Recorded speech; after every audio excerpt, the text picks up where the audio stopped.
If you wanna find me, yeah, I'm in the front row. Got my 2 tickets on me, I'm in the front row. It's the best place to be, yeah, I'm in the front row. Best place to be, yeah. If you wanna find me, yo, I'm in the front row. Got my 2 tickets on me, I'm in the front row. It's the best place to be, yeah, I'm in the front row. Best place to be, yeah. So what's colder than ice and even hotter than a flame? I be in the front row, chilling out. What's up, y'all? Welcome back to the In the Front Row YouTube channel. I'm your host, Dylan, and alongside with me, my co-host, Shireen, and we have a special guest today, basketball player Roshun Wynne, aka the Stick-Up Kid. We are so excited, Roshun, for you to be joining us. How are you doing today? I'm doing great, man. I can't complain. Blessed and highly favored, man. We have a lot to ask you, but first we want to get into the NBA action that is heating up. Starting with the Lakers, because, guys, the Lakers, last time we spoke, they were still in the series, but they have wrapped up the series against the Rockets with a 119-96 win in Game 5 in dominating fashion to advance to the Western Conference Finals. So the NBA is heating up. Shireen, we will start with you because I know you are happy about this news. Your reaction, the Lakers dominated Game 5 to wrap up the series. Your reaction to the Lakers' big Game 5 win? Well, I told you. I have to say that. I said Lakers in 5. I said Houston would lose the first game. I said the Lakers would win the next 4. And by the 5th game, I really think the whole thing with the bubble and the woman and House's room and all, I think he may have been more of a factor than people think, because he wasn't playing in the final 2 games. And I don't know what happened to them. It's almost like they didn't want to win. Like some black or gray film came over them, and it was just like they didn't seem like they wanted it, In contrast, Denver today, they cranked it up in the 4th quarter and beat the Clippers. So I'm very happy. They're finally going back to the semifinals. And, if you notice, LeBron had his Mamba face on. He wasn't very happy. He looked very serious. And if you flip back to when Kobe, when they won and they moved on, he wouldn't celebrate till he got the championship. So I think they all got that Mamba mentality in there. Yep, they definitely do. Roshun, we'll come to you as the guest. First, we have to know, are you a Lakers fan? I am not. Oh, share for what team do you root for? Man, I don't root for any team. My favorite player growing up was Allen Iverson. So I was an Iverson fan. So the Lakers, man, I have a bad blood against the Lakers. My stepdad, he's a Lakers fan. So when Boston beat them, he fell asleep. And I took a picture of him because my favorite color is green. And I like KG and I like Ray Allen. So I had the Wheaties box of the championship with the Celtics on it, and I had the box like laid on his chest with the money green hat, and I took a picture of it and I posted it because he's such a big Lakers fan. Like, he has a whole Laker room. Like, if I showed you, you guys would be like, oh my gosh. But yeah, I've always been an Iverson fan. When I was growing up, I had braids. I had pretty much every single shoe that he came out with. Everybody wanted to rock Jordans. I just wanted Iversons. Didn't care about the trends or anything like that. Just, Mom, for Christmas, for my birthday, get me some Iversons. That's it. Are you rooting on the Celtics then? I was really rooting for Portland. Oh, okay. Me being from Oakland, I gotta go with my hometown guy. I gotta go with Dame, and Melo's my guy. I really hate how they tried to paint him out to be the scapegoat, and all the fiascos, surrounding him in New York and then in Houston and OKC. But I did like how he finessed the NBA and got that money from Atlanta. That was that was pretty sweet. Well, he showed up. So that was for sure. A challenging first round series despite just going 5 games with the Blazers. But your reaction, Roshun, I'll ask you. I was just curious. But your reaction to the Lakers and LeBron James leading the Lakers to the Western Conference Finals. How did you react to it? My reaction was no reaction. I'm not a Laker fan.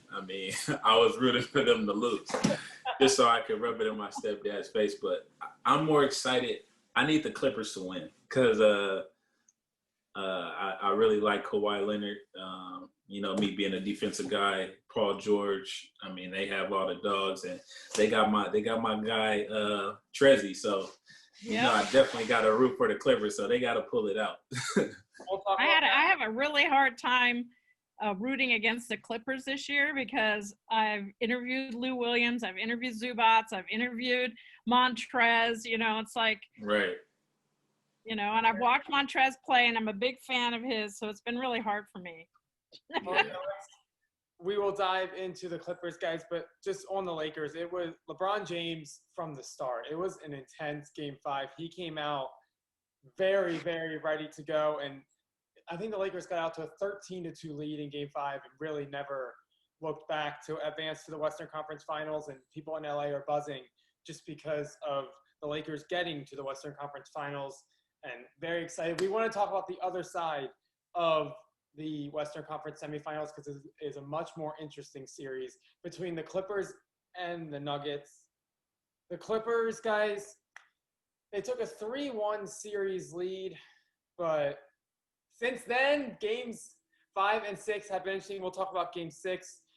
The Clippers stormed out to a 16-point halftime lead before falling to the Nuggets, 111-98. The Nuggets forcing game 7 in the series. Kareem, we'll come to you because I know Fredo and I have a bet on this, but I believe it's the 7th time, if I'm correct, the Clippers have blown at least a 15-point lead this season. What is the problem on the other side, the team that plays on the other side of Staples Center? What is the problem? I really don't know. I mean, I watched a little bit, and, if their bench scores, then they're going to win, and their bench wasn't performing up to speed. My favorite players that are on the bench. And it just seems like Denver, Jokic? Jokic. Nikola. He Jokic. He said that when the team is down, they play the best. So they went into halftime and found their heart, came out and said, that's it, we're going to win. And it was like they were ahead by 2, they were ahead by 5, they were ahead by 12. All of a sudden it's 16, and the defense on the Clippers just fell apart. They have their number right now. So Doc Rivers has to really figure out, what to do in the next game, what works and what doesn't. By this time, they should know. Yeah. What do you think, bro? I mean, Doc is Doc, and he's been in these situations a lot. So I definitely feel like he's going to come out like a surgeon and really dissect the Nuggets this next game, and I think the Clippers will win. And I mean, Kawhi's been in this situation before, so he knows how to win.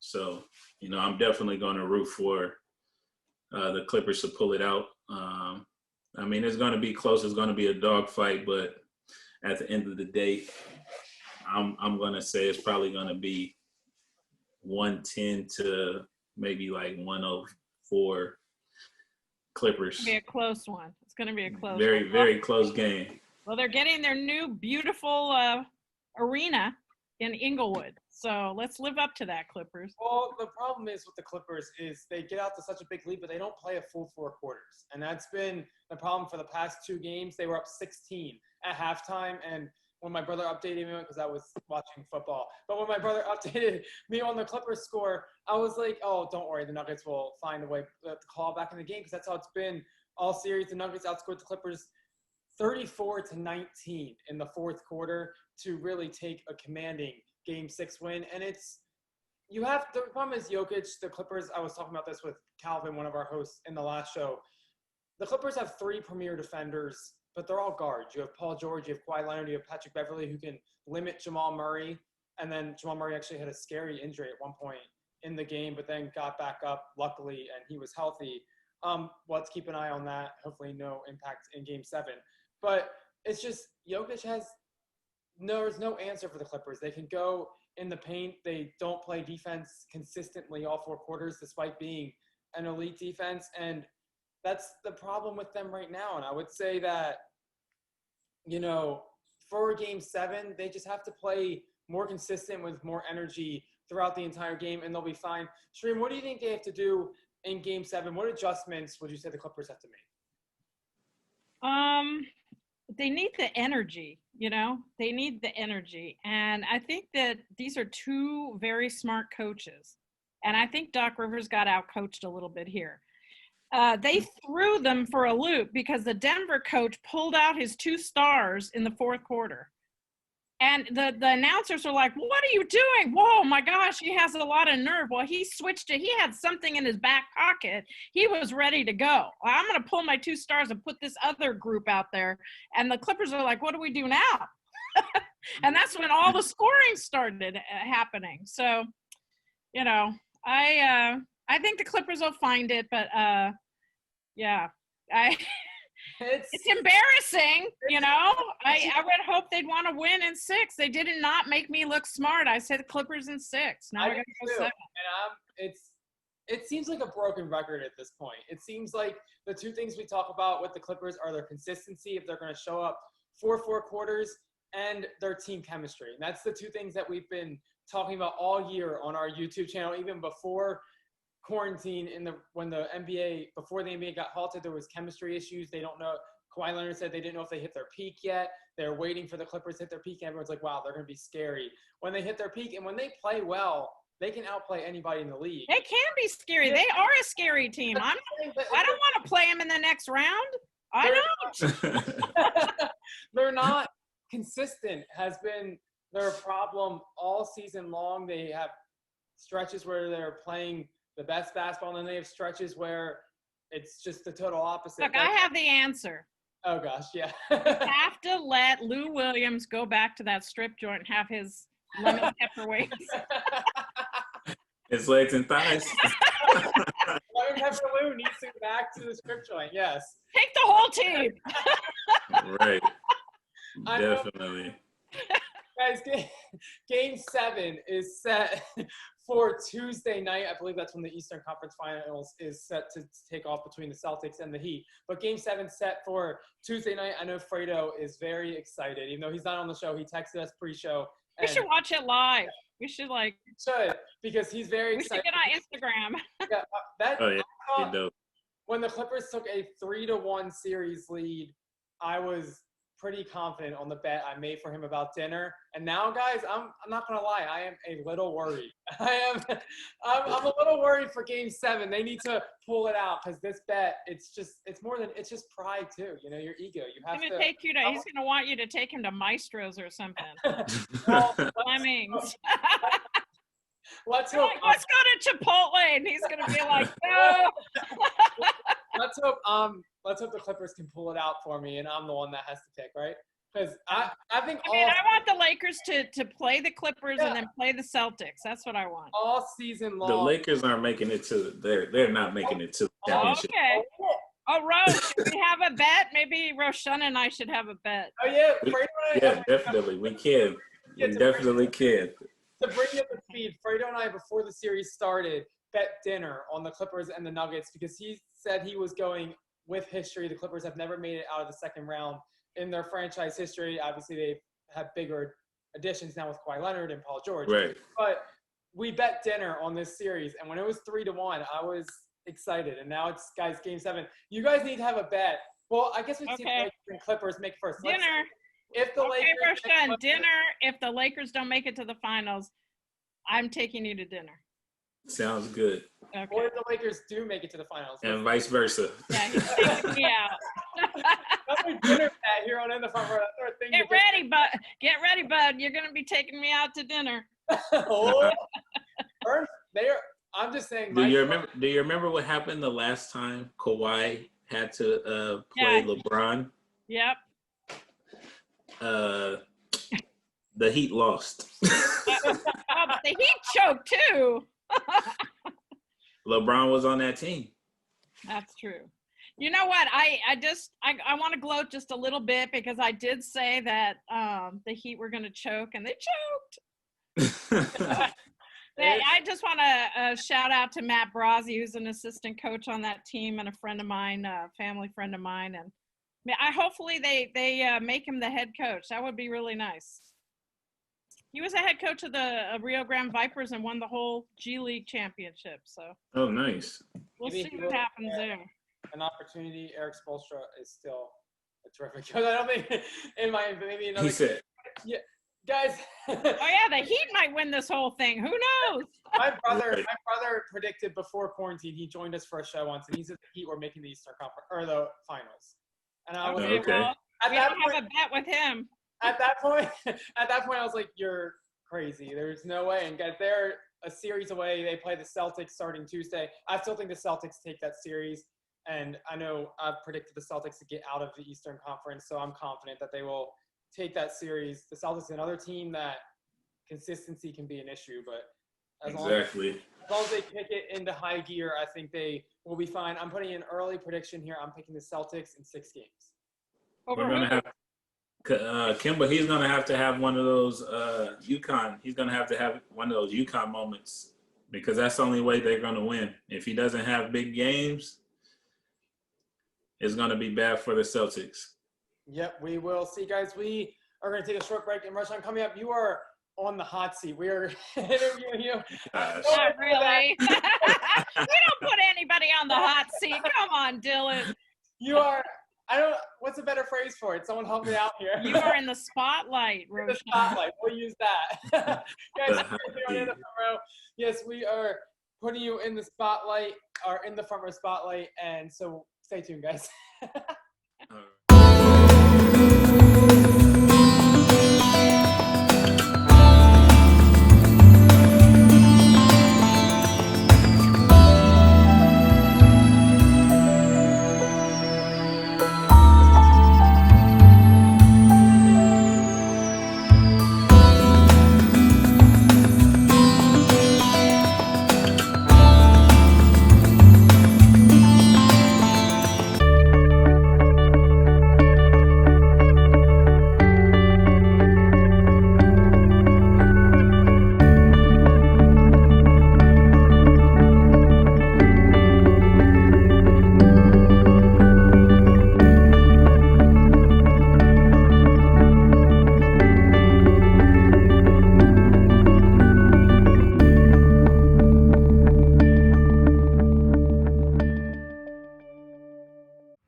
Being held in my room.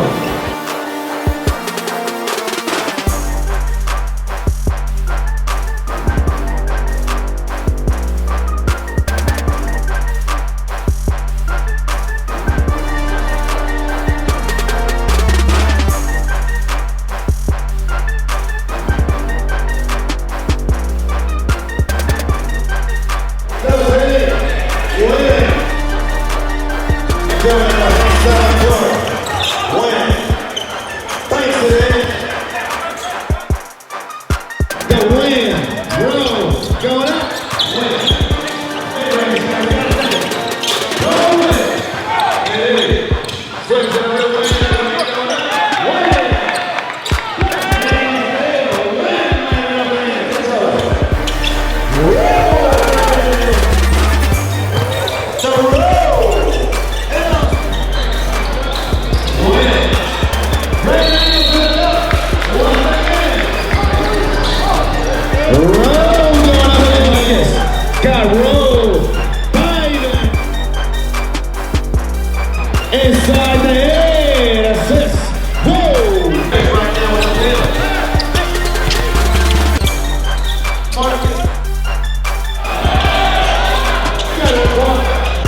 Hey, we're back in the front row with Roshun Wynne Jr., the stick-up kid, and I have been wanting to interview you for 5 years now, 4 or 5 years. Wow.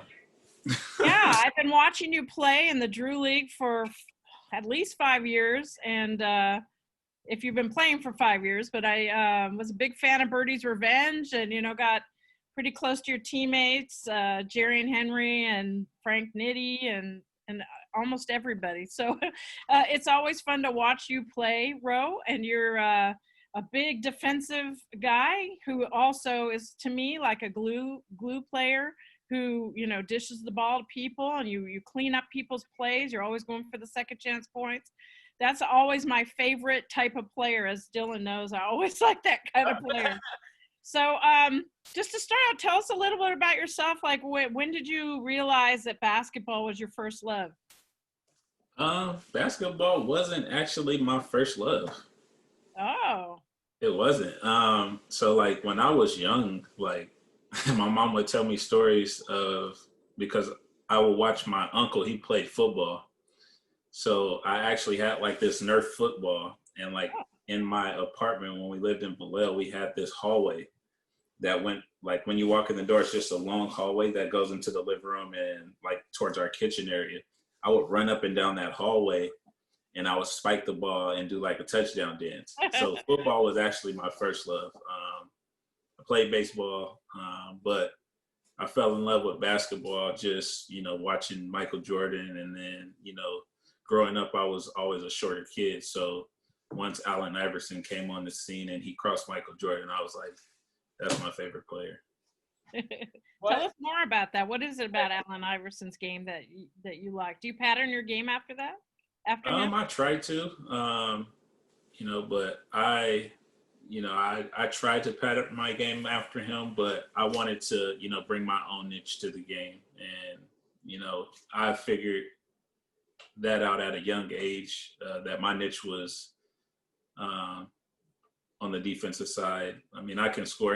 Everybody can put the ball in the basket, but defense, it's all about people that want to do it. Like a lot of people don't want to play defense. A lot of people don't want to go that extra step to stop the opposing player.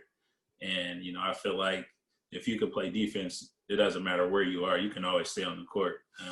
And that was one thing that I learned from my uncle. Like he would send me home to my grandma crying, like literally boohoo crying, because he wouldn't let me score unless I played defense. Wow. Yeah. So that's how, I got the defensive mindset instilled in me. And I still remember this. It was this one summer day in Vacaville. We were playing 21. And like every time I went to the basket, he would block my shot. Every time.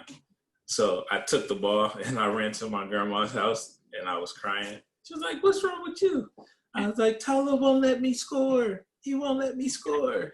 And he came back in. He should have been playing defense. He just drilled it in you, huh? Right. So, I mean, the art of defense, I mean, it started at a very early age. And, I just took that mentality and,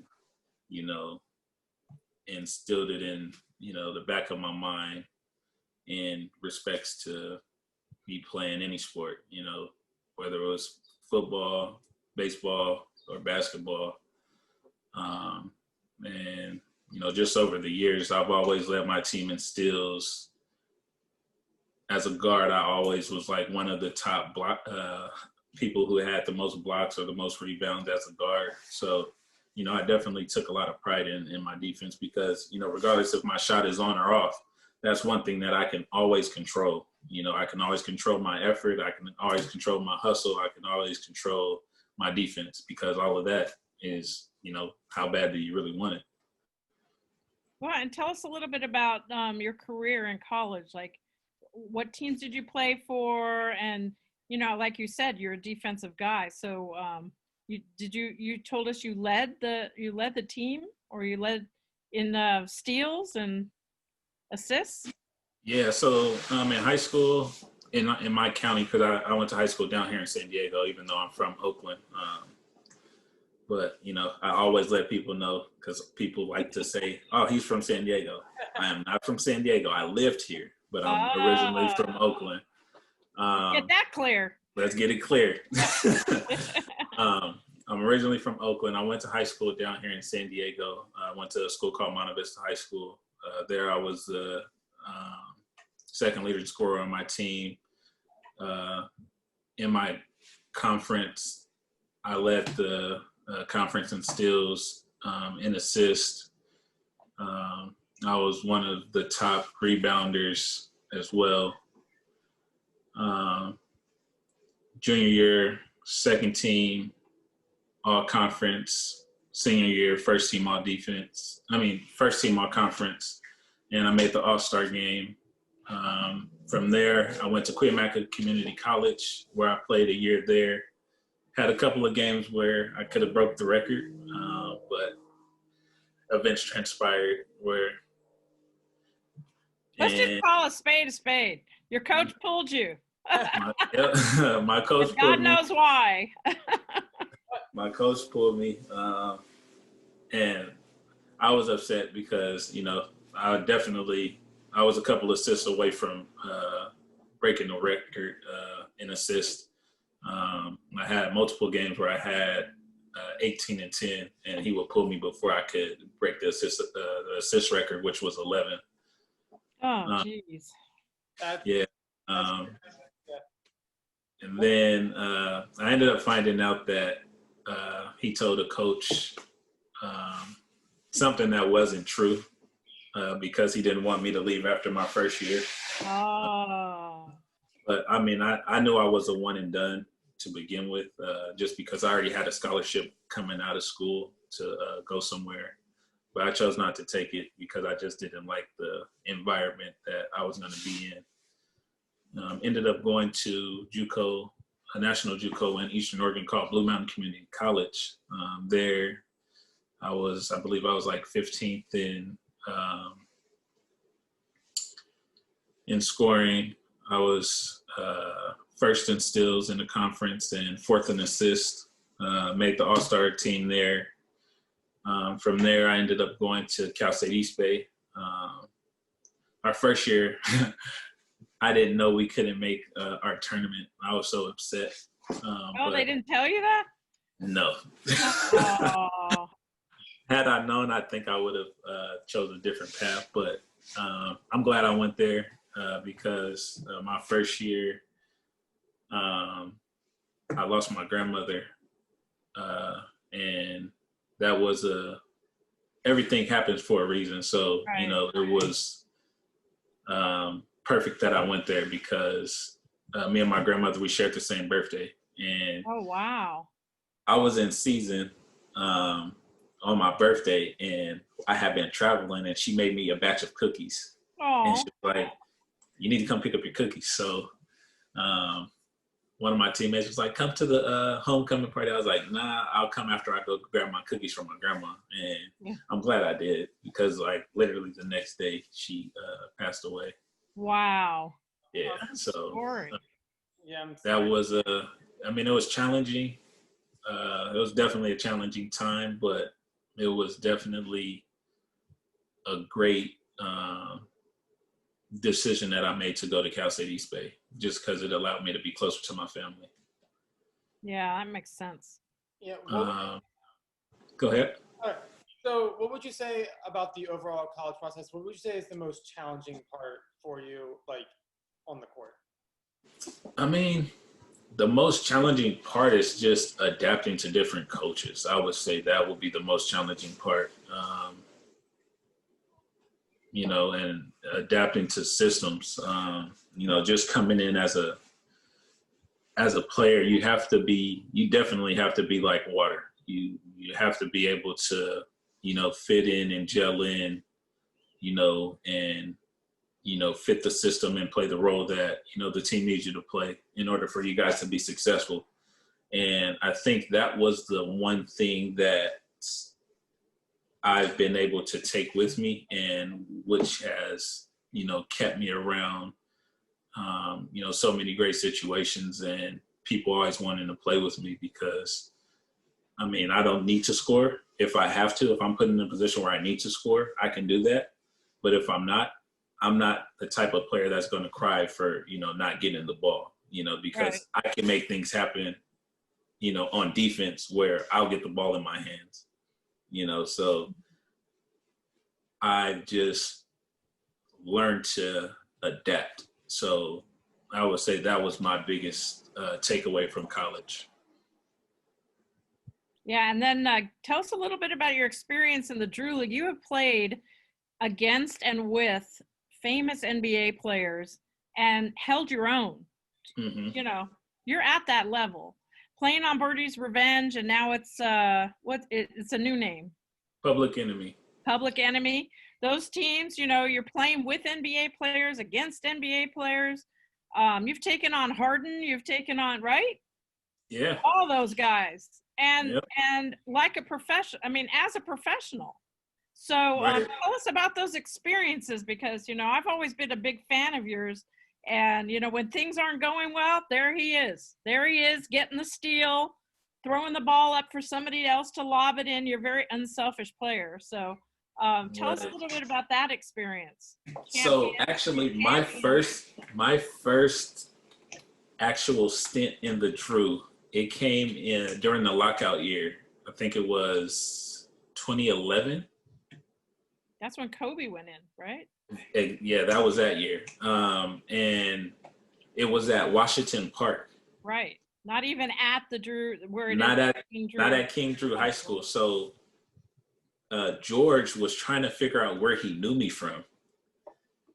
And that was the first time I've actually played against James Harden. That game I actually had, I believe I had like 15 points.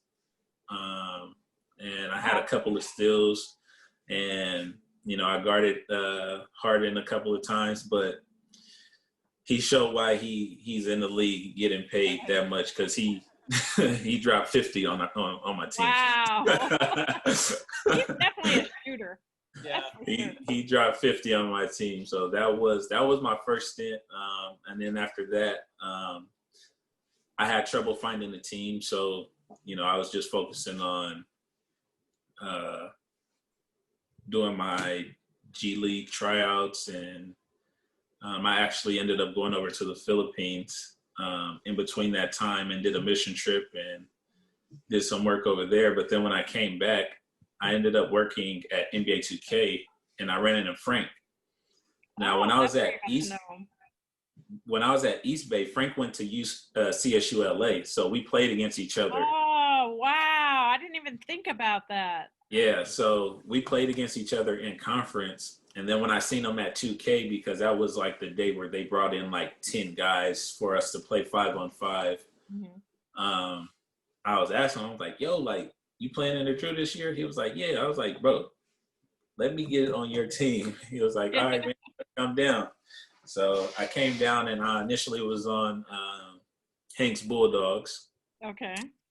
Frank ended up switching teams because we weren't going to make the playoffs. He ended up switching to Houdini's All-Stars. And for those of you who don't know, you're allowed to switch up to a certain week, and then you can't switch teams anymore. Right. So he switched to Houdini's All-Stars. I was still with the Bulldogs, and we had a chance to make it into the playoffs. We were like one game out, but I missed a corner three for us to win that game. Then the next year, Chuck picked him up to play on La Familia. Chuck is the game, the rapper, the game, right? Right, but we don't call him the game. No, you call him Chuck. So Chuck picked him up, and then I started talking to Frank, like, Frank, I'm not playing with them if you're not playing with them. I need. So I ended up switching to La Familia. They ended up changing the name once the Drew came about to Birdie's Revenge. And for the first year I played, like, I really didn't get a lot of playing time because we had so many players. So that was my time to, gain everyone's trust, as a player, build the relationships. So I did that. wasn't complaining, even though I felt like I should have been on the court, helping them out to win. The next year we come back as with Tracy Mills as the coach, and we had won the JBL. Yeah. That year, the year before, when we lost to Casper's team in the semifinals to go to the finals of the Drew. Casper. So just so yeah. That same summer, we won the JBL. Then we came back. Then we won the Drew League. We went undefeated, and we won the JBL. So we were pretty much the Kings of LA for for a pretty long time. But that season when we went undefeated, that's when I got my nickname.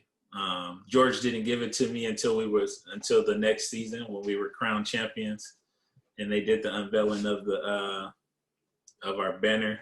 But the definitive game that got me my name was when we played Meta's team on Friday night. Okay. So I think it was either Frank or Jerryon was at the free throw line shooting free throws, and I had just got a steal. And George was like, "Oh yeah, this is Wynne Jr. He's second team all defense." And I looked at him. I was like, "Nah, first team all defense." First team. And at that time, we were down. I believe we were down by 2 or 3 baskets.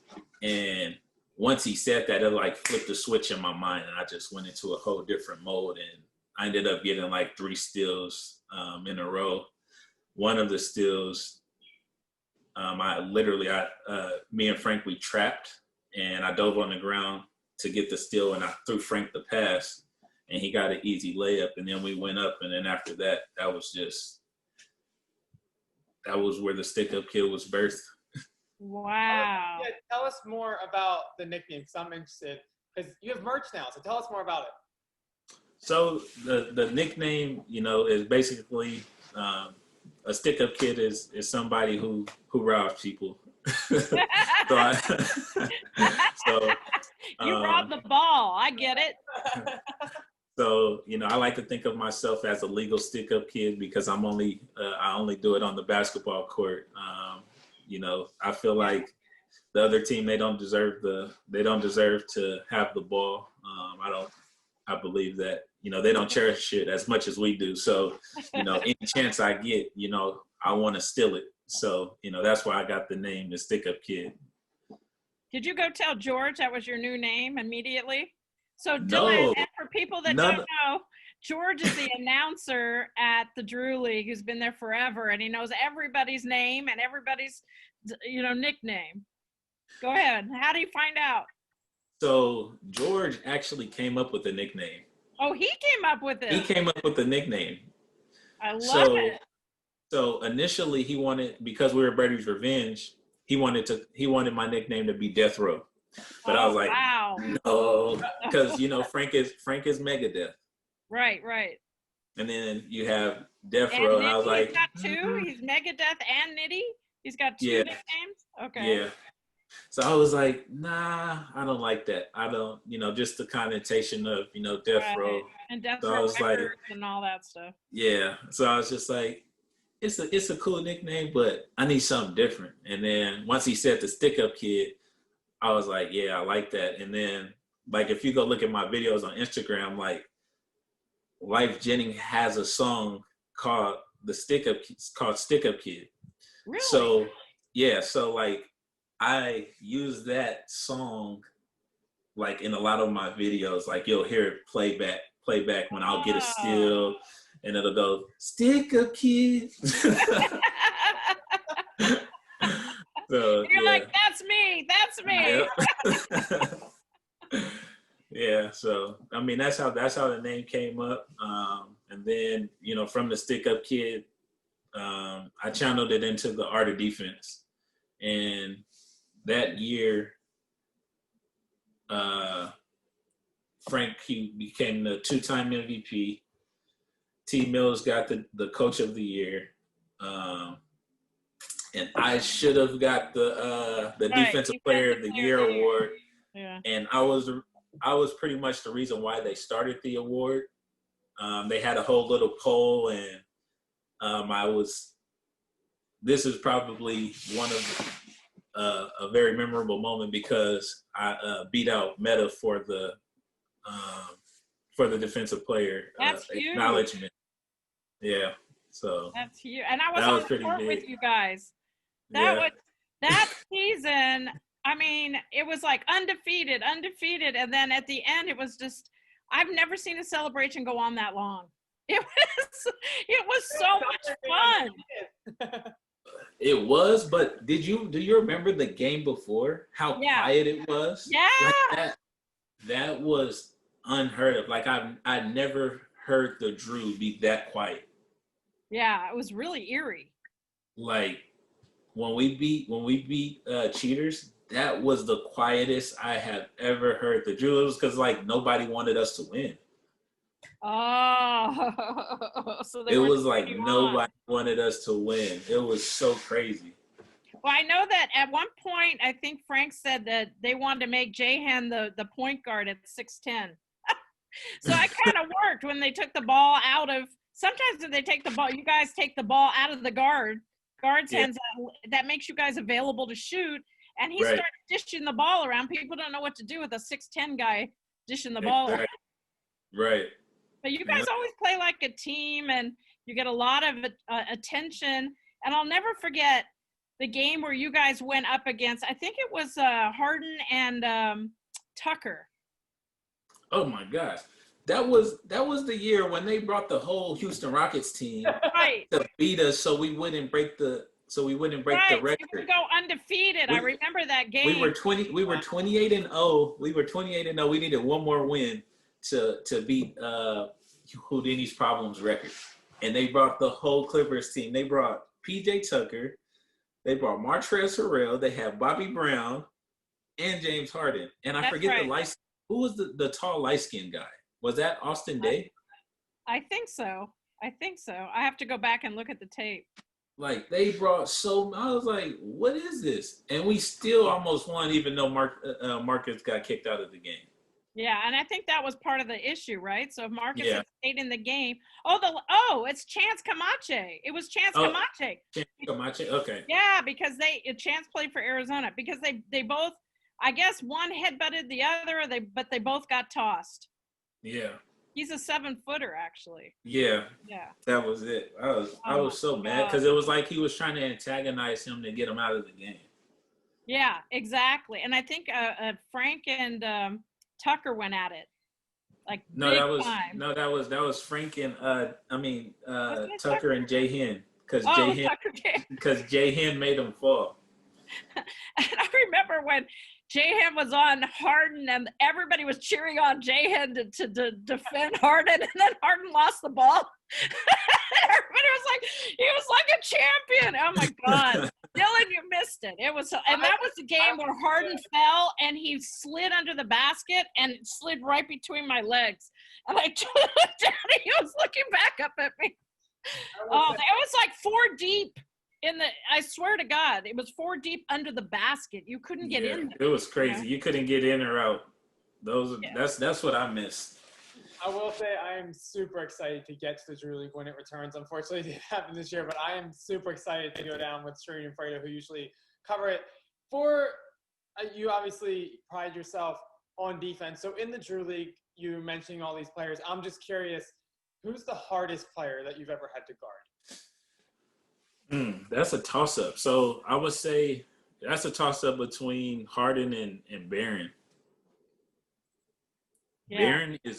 Barron is very, very smart. Baron Davis you're talking about, right? Yeah. So the year we lost to Casper Ware but were they the cheaters that year? I think they were the cheaters that year.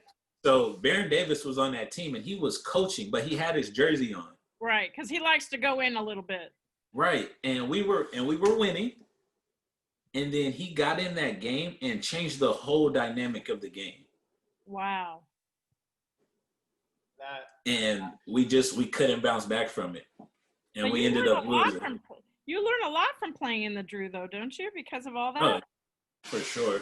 People discount it like it's AAU ball. There's no way in hell that's AAU ball. Right. I mean, so what about this clothing line too? Like we don't want to forget that. Yeah, we want to promote that for you. So it's called The Art of Defense. It's, channeled around the stick-up kid, being, this defensive guru.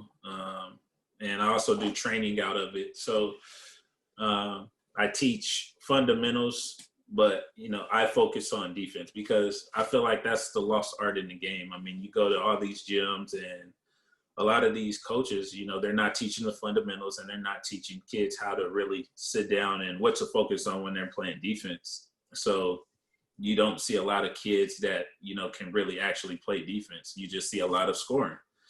And, I figured that was my niche. And, I pretty much mastered it. That's why it's called The Art of Defense.